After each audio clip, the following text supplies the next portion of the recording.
Now, as gunshots echo across the wind-swept, snow-covered reaches of the wild Northwest, Quaker puffed wheat and Quaker puffed rice, the breakfast cereal shot from guns, present the challenge of the Yukon. It's Yukon King, swiftest and strongest lead dog of the Northwest, blazing the trail for Sergeant Preston of the Northwest Mounted Police in his relentless pursuit of lawbreakers. On, King! On, you huskies! Gold discovered in the Yukon. A stampede to the Klondike and the wild race for riches. Back to the days of the gold rush. With Quaker puffed wheat and Quaker puffed rice, bringing you the adventures of Sergeant Preston and his wonder dog Yukon King as they meet the challenge of the Yukon.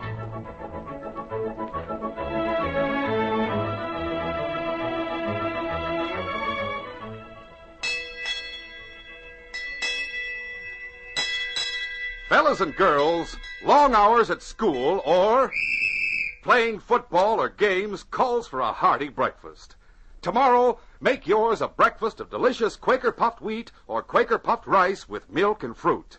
Quaker puffed wheat and Quaker puffed rice furnish extra health benefits of restored natural grain amounts of vitamin B1, niacin, and iron. What's more, these ready-to-serve king-size kernels of premium wheat or rice are shot from guns to make 'em crisp and tender. They're delicious. Yes, try 'em. You'll say, here's the breakfast we like to eat. Quaker puffed rice. Or Quaker puffed wheat.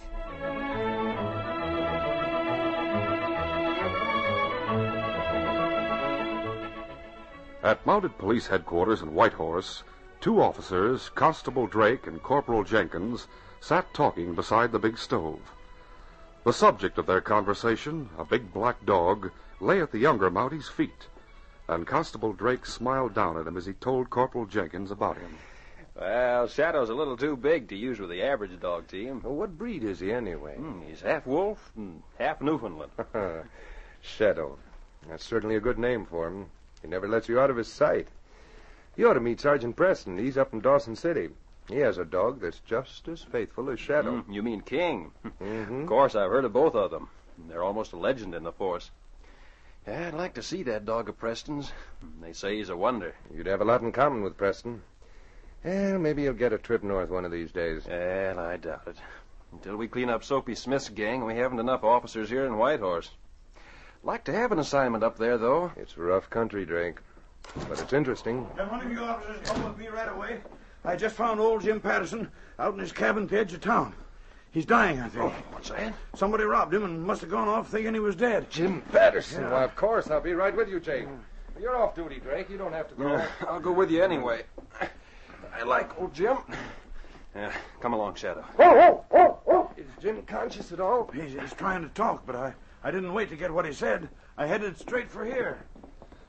As the two men bent over Jim Patterson in the small cabin at the edge of town, they knew he was dying. The old prospector recognized Constable Drake and made a supreme effort to tell him something. Hey, the man. Take it easy, Jim. You're going to tell me who did this? Were there two men? Yes. You know. I know them. The man that kicked Shadow. Did he say the man who kicked Shadow? Yes. He means the other night in the $Silver Cafe. Is that what you mean, Jim? He's nodding his head. That man is Jeff Gibson, and he had a half-breed with him called Moose. Are they the ones you mean, Jim? Yes. They robbed me.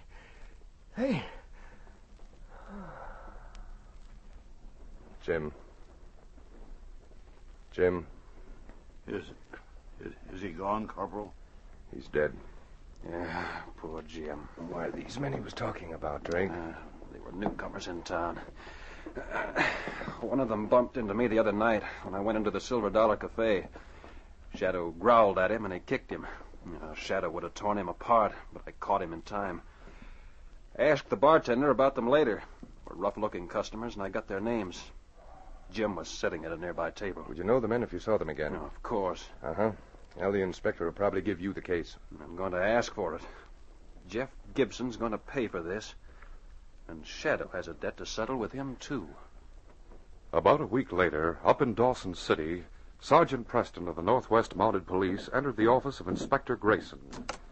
Beside the Mountie, a big gray dog walked quietly and stood at Sergeant Preston's side as he stopped before the inspector's desk. Good morning, Sergeant. Morning, sir. Hello there, King. He always waits until I speak to him. That's quite a trick you taught him, Sergeant. He's part of the force, sir, and has to obey regulations. I wish we had a dozen dogs like King. Sergeant, I'm putting you on a case with Constable Drake. He's coming up here from Whitehorse. Have you ever met him? Why, no, sir, I haven't. I've heard of him, though, from some of the officers who know him. Isn't he the one who has a big black dog that's rather unusual? Yeah, he's the man. I met him once in Whitehorse. I suppose the men told you about him because you have a lot in common. He likes dogs about as much as you do, and his dog Shadow is just about as faithful to him as King is to you. I hear the dog's half Newfoundland and half wolf. Rather an unusual combination. Yes, I saw him. He has wolf ears and slanting gray eyes and long black hair. Well, but it isn't the dog we're supposed to be interested in. It's the men Drake is after. One, a half-breed, is known as Moose. The other is Jeff Gibson. Here's the description of them. It isn't very good. Oh. Gibson is a dangerous man, and Constable Drake will need help. He's never been in this part of the country. I'd like that assignment, sir. You're going south on your next patrol anyway, and I suggest that you continue on down to Selkirk. You'll probably meet Constable Drake on the way. Yes, sir. And keep an eye open for Jeff Gibson and Moose. They're in this part of the country somewhere. Constable Drake knows them by sight. We'll get them, Inspector. Won't we, King? As Sergeant Preston proceeded south toward Selkirk, two men many miles away were headed north on the same trail. Jeff Gibson and Moose plodded along wearily on foot, carrying their packs on their backs. As they walked up a steep slope, Moose, the half-breed, stopped suddenly. No can go much more. Be tired. We'll camp at the top of this hill. I'm tired, too. Now, come on. It's bad our dogs get loose. I told you to fix the harness. It was all your fault. We'll get a team somehow. Don't lose time. Maybe mounted police after us already. Quit yapping. I'm not afraid of the mounted police. Maybe Jim Patterson not die. Maybe him tell we rob him. Maybe you're crazy, too. Here's the top of the hill. We better stop up here while we eat. And see the whole trail for miles. Look, down there. Dog team come. Yeah, coming fast, too. Get behind that rock. Now, that's a big team. Just what we need.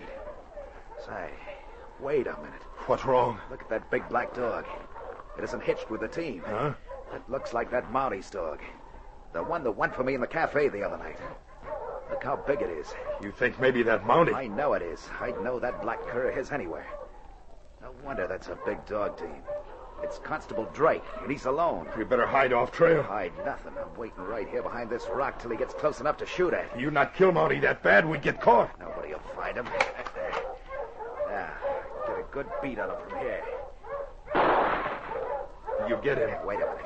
Let me get a beat on that big black dog. You hit dog, too. Come on, Moose. We're getting ourselves a dog team of supplies. Sure was nice of Constable Drake to come along just when we need him. He didn't think he was this close on our trail. Maybe him not dead. Moose and Jeff hurried to the side of the fallen man. Jeff crouched and examined the bullet wound, then looked up at Moose and grinned smugly. He's dead, all right. I knew I didn't miss. We take team and go now. No, we're going to bury him first. I don't want him found. You know what it would mean if they found a dead Mountie. Ground too hard, bury him. It take long time. We'll cover him with branches and snow. There's a shovel and pick on a sled. Say, wait a minute. Huh? I got an idea. Drake is just my size. What you do? I'm going to change clothes with him. You dress like Mountie. Sure. It'll be a lot easier traveling as a Mountie. And you can be my guide. We'll say we came all the way from Whitehorse, chasing two criminals called Jeff Gibson and Moose. Nobody around here will even suspect us. Go on, start getting branches and digging while I change clothes with him. Get that pick off his sled. We bury dog, too. No, we gotta hurry before someone comes along. Nobody will worry about a dog, but a dead man is something different. Go on now, hurry. Soft flakes of snow were falling as Sergeant Preston drove his dog team along the trail towards Selkirk the following day. He was accompanied by Jean Duquette, a trapper he had met on the trail that morning. Me, I am lucky to meet you, Sergeant. Them fur, they are heavy to carry all the way to Selkirk. Glad to give you a lift, Gene. The snow keeps falling much longer. We'll be lucky to get there ourselves. We have made good time since morning. Yes, about time to stop and eat, though. What is wrong with King? Whoa! You must see something off the trail there. What is it, boy? Snow's so heavy, I can't see anything. He go off trail. Let's see what it is. Where are you, King? There he is. There's a black dog lying there. Here, King. Stay back, boy. That black dog. He is hurt, no? Too weak to get up. Hello there, fellow. Look, he has bullet wound across his head. Yes, it does look as if a bullet had creased his skull. Steady, fella. I won't hurt you. He find himself soft place to lie. These branches, all covered with snow. Yes, he doesn't seem to want to leave. He is different looking dog. I have never seen one like that. Looks as if he might be part Newfoundland and part wolf. Gene, this must be Constable Drake's dog. The man you tell me about?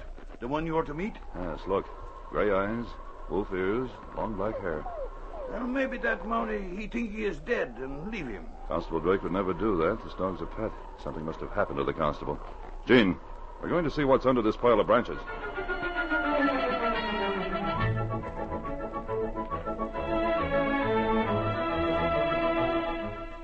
We'll continue our story in just a moment. I am thinking of something. Can you tell me what it is? Gee, it looks like we're going to play that swell game again. Boy, and all of us can play it, too. Right, kids. Remember, you just asked me questions. I'll answer right or wrong. And you see how quick you can guess just what it is I'm thinking of. Ready? Okay, let's see. Is it something famous? Right you are, Billy. Oh, gosh, it wouldn't be Quaker puffed wheat or Quaker puffed rice. We had that before. And it wouldn't be the gun that shoots them either. Nope. Does it have anything to do with Quaker puffed wheat or Quaker puffed rice? Yep, very much so. Boy, this is tough. Well, here's a tip. What's your favorite color? Mine's red. Mine's blue. Red and blue. Does that remind you of anything? Oh, sure. The red and blue Quaker package. That's close, Sandra. Actually, what I'm thinking of in particular is something else right on the front of every package of Quaker puffed wheat and Quaker puffed rice. Oh, now, Billy, don't look so discouraged. Cheer up. Smile. Gee, I got it. It's a smiling Quaker man on the package. Right, kids. I was thinking of the smiling Quaker man on the front of every package of Quaker puffed wheat and Quaker puffed rice. And when you fellows and girls want the swellest tasting breakfast ever, think of delicious, ready-to-serve wheat or rice shot from guns. And when you want the original Quaker puffed wheat and Quaker puffed rice, there's only one way to get these crisp, tender, king-size kernels exploded up to 8 times normal size. Ask for crisp, fresh Quaker puffed wheat and Quaker puffed rice. They're never sold in bags or bulk. Yes, always remember to buy the big red and blue package with a smiling Quaker man on the front. He's your guarantee that you're getting the one and only Quaker puffed wheat and Quaker puffed rice.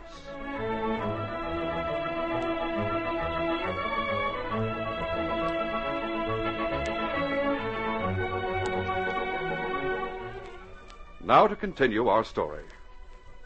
Shadow knew that the body of his master lay beneath a mound of twigs and branches. He felt that it was his duty to stand on guard. But Sergeant Preston had other ideas.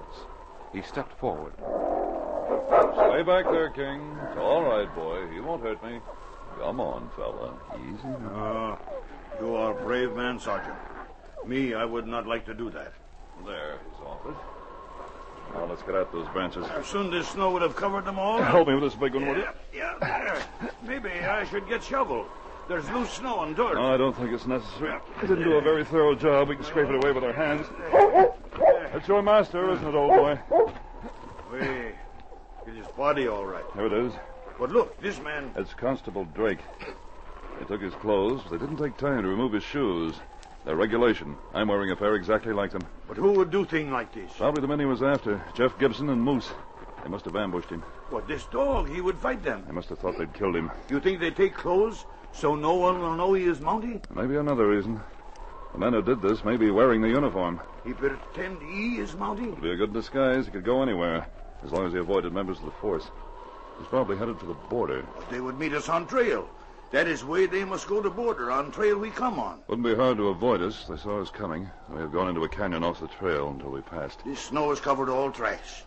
Maybe they go back to Selkirk. Constable Drake just came from there. Doubt they'd take that chance. Then you go back to Dawson? Yes, Gene. I'll take the body to headquarters for identification. Have to carry the dog on the sled, too. He's too weak to travel on foot. I hope you get this fellow who do this. I'll get them all right. Anyone who kills a mounted policeman always pays for it, and I'll get Jeff Gibson. The heavy snowfall had not stopped Jeff Gibson and Moose as they traveled north with Constable Drake's dog team. But the miles of travel on foot had sapped their strength. As they neared the town of Deer Creek, they could think only of warmth and shelter from the rising wind. We come town soon. You know this territory. What town is it? Deer Creek. It's not far from here. Is it very big? Just trading post and few cabins. That ought to be a good place to stop. It's getting dark. We get supply at trading post. So many people will know we're here. We'll go straight through town. Stay at one of the cabins on the outskirts. Maybe we can get a prospector to buy our supplies for us. Push! Push, you huskies! By the time Jeff and Moose had reached the town, the early darkness had settled, and nobody saw the two-man and dog team as they plodded through the thick snowfall. A small cabin lay ahead at the very edge of Deer Creek, and Jeff stopped the team near it.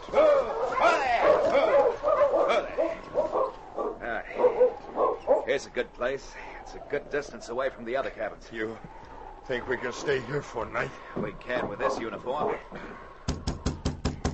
You feed the dogs, Moose. Get them fixed up for the night. I'll handle this. Who are you? Constable Drake of the Northwest Mounted Police. Oh, a mountie, eh? Come in. You're just in time for supper. Take off your park and sit down beside the stove and warm yourself. Thanks. My guide is feeding the dogs. There's a blizzard coming up. Thought maybe you'd put us up for the night. I sure will. Anything I can do for the mounted police, I'm happy to do. Say, I can't remember seeing you around here before. You a new man? I came up from Whitehorse. This is my first trip up here. We're on the trail of some criminals. We don't want people to know we're here. If these men find out I'm close on their trail, it'll be harder to get them. As it is, they'll be careless. They don't know we're after them. Well, who are they? Maybe I've seen them. A man by the name of Jeff Gibson and his partner. We think they're around here somewhere. Well, you don't have to worry. I won't tell anybody that you're here. Maybe later on you'd go to the trading post for me and get some supplies. Then nobody will know we've been here. Well, sure, I'd be glad to. I'll go right after supper. Now, you just sit down and make yourself at home while I start rustling up some grub here. Oh, say, I didn't even tell you my name. It's Hank. Hank Stevens. As the evening wore on, the snowstorm stopped as suddenly as it had begun. Through it all, however, Sergeant Preston continued his way to Deer Creek. It was some time later that he stopped his team and entered the trading post. Hello there, Sergeant Preston. You're traveling late tonight. How are you, Sandy? I couldn't waste any time. I'm after two murderers. Murderers? Well, perhaps you'd seen them. One of them would be dressed in a mounted police uniform. You don't mean, Sergeant, that one of the force murdered somebody? No, this man murdered Constable Drake. I have his body out on my sled. Murderers dressed in his clothes. Murdered a Mountie. I'd hate to be him. Jean Duquette and I found his body. While Sergeant Preston explained the details of the crime to Sandy and the trading post, Hank Stevens and Moose were nearing it to buy the supplies. The moon had broken through the clouds and lighted their path. Well, I'm glad that snowstorm's done with. Looked like a real storm was coming, but I guess it blew over. They clear for travel tomorrow. Yep. You and Constable Drake can get an early start. Maybe you'll catch them murderers. Hey, look. In front trading post. Yeah, sled and dog team. It looked like dog on sled. It is a dog. Big black one. He's tied. Maybe he's hurt or something. Him lie on something wrapped in blanket. Yeah. Looks if it might be a body or something. Well, say, this looks like Sergeant Preston's team. I'll bet he's inside the trading post. He'll be a big help to Constable Drake finding them murders. We better go in and tell him. No, tell him. But he's a Mountie. He probably knows about it anyway. I'm going to... No, you do nothing. Oh! You tell nothing. Moose raced back to the small cabin where Jeff was getting ready for bed. As he burst into the door, Jeff looked up curiously. Are you back with the supplies already? Come. We get out of here now. What's wrong with you? Marty here from town. Him find big dog you think you kill. Him after us. Marty? Where's Hank? You didn't let him see the Marty, did you? Me hit him. Him unconscious. Him freeze before morning. Hurry, grab some grub. You should have made sure Hank was dead.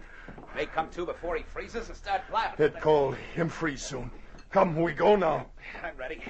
You get the dogs hitched. Them dog too tired. No can go fast. We get caught like that. Well, we'll sure get caught if we go on foot.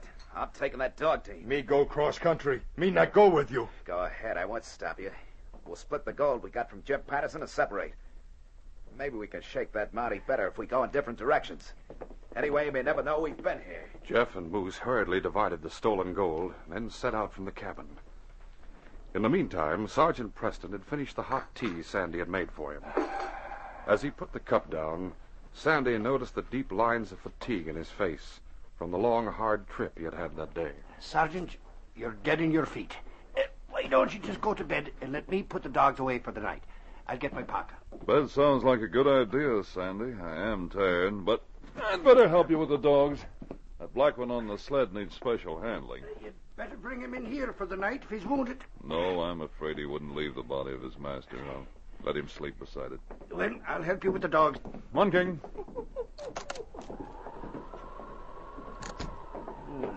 The moon's out. Temperature's still pretty low, though. As King came out of the trading post with the sergeant, the scent of blood came to his nostrils. As he turned the corner of the building, he found the unconscious form of Hank Stevens. Then he heard Sergeant Preston calling him. King, what are you doing, boy? What is it, King? What? Did he find something? Yes, he did. It's a man. Light a match, Sandy. It's Hank Stevens. Somebody knocked him out. His head is bleeding. He's regaining consciousness. Steady there. Oh, my head. You'll be all right. He hit me. Who did? The big man. He was called Moose. Moose? Traveling with a Mountie. What Mountie? Drake. Constable Drake. They were at my place. He fainted again. I'll carry him into the trading post. I think the man who hit him and the one he called Drake are the men I'm after. Here are some tracks, Sergeant. They lead back toward Hank's cabin. Oh? And they're fresh. Help me get him inside first, Sandy. And King and I will leave while the trail's fresh. But when Sergeant Preston reached Hank's cabin, both Moose and Jeff had disappeared. The moon, riding high in the heavens, threw a bright light on the trail, where the tracks of the men were written clearly. It was then that the Mountie faced a new problem. Yes, old boy, they've gone off in different directions. One of them on snowshoes, heading for the hills, and the other kept on the trail with a dog team. Well, King, I hate to do this, but we must get both of them. Hope nothing happens to you, fella, but you're going to get one of them alone. I'll go after the other one, the one with the dog team, boy. Now, you, King. These tracks. Get him, King, and hold him. Guard him, boy. I'll find you. Get him! On, King! On, you huskies! Push! Push on!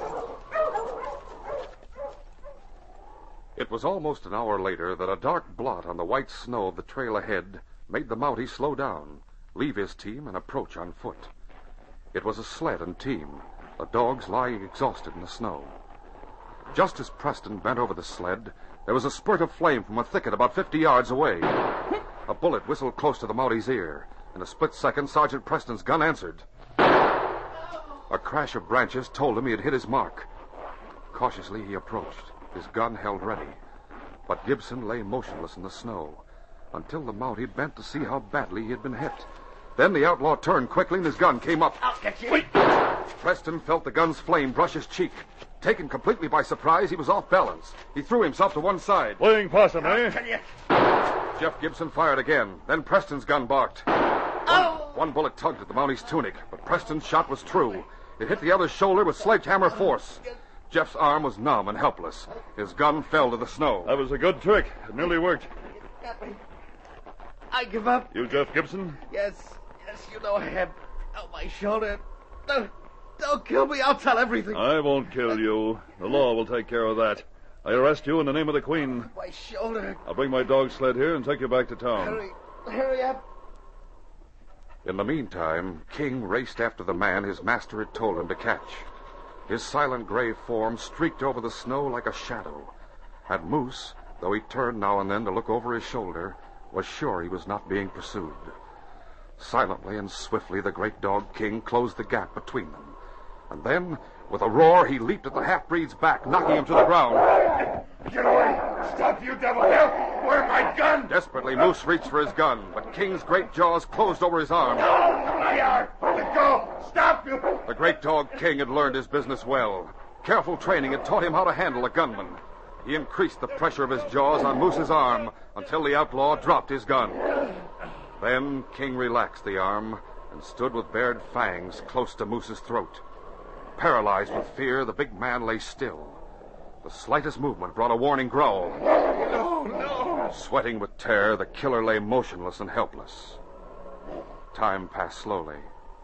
King wondered how long he must remain here on guard, but he didn't relax his vigilance. And then at last, as the moon was sinking behind the hills, Sergeant Preston approached over the clearly defined snowshoe trail that led from town. The Mountie was a welcome sight. Well, old fellow, you did it. Good boy, King. Long wait, wasn't it? Take dog away. All right, King. Back, fella. Let him up. I have his gun. Get up, Moose. You're under arrest. Your partner's back in town. My feet. I'm almost free. Get up and start walking. That will thaw them out. Keep dog away. That dog's staying right behind you. Your partner had some of the gold that was stolen from Jim Patterson. I suppose you have the rest. Yes. The charges against you are robbery and murder. That dog. You couldn't get away from him, Moose. He's a member of the Northwest Mounted Police. Good work, King. When we get back, you can tell Shadow that you got your man, and that this case is closed.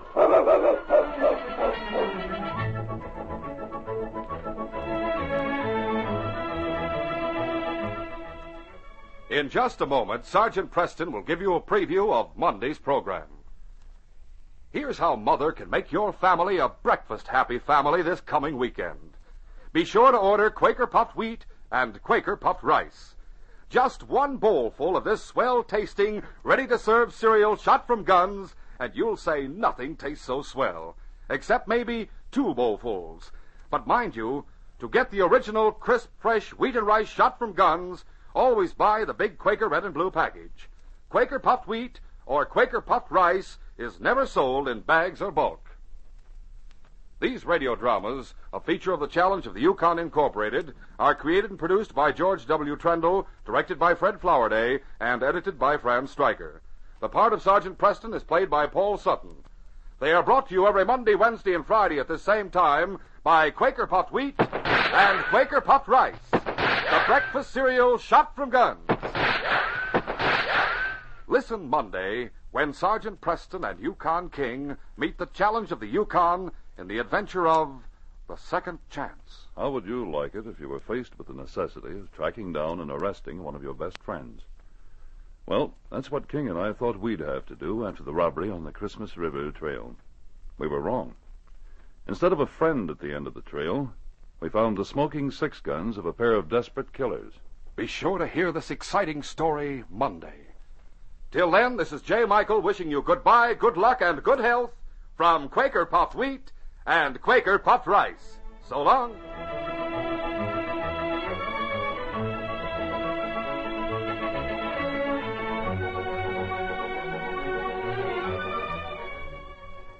For a delicious hot breakfast, eat Quaker Oats. The giant of the cereals is Quaker Oats. Yes, the giant of the cereals is Quaker Oats. Delicious, nutritious, makes you feel ambitious. The giant of the cereals is Quaker Oats. Say, boys and girls, do you want to be a star someday in sports and activities? Then start on good Quaker Oats breakfast tomorrow. 'Cause nourishing oatmeal gives you more growth and endurance than any other whole grain cereal. Still less than 1 penny a serving. Quaker and Mother's Oats are the same. This is ABC, the American Broadcasting Company.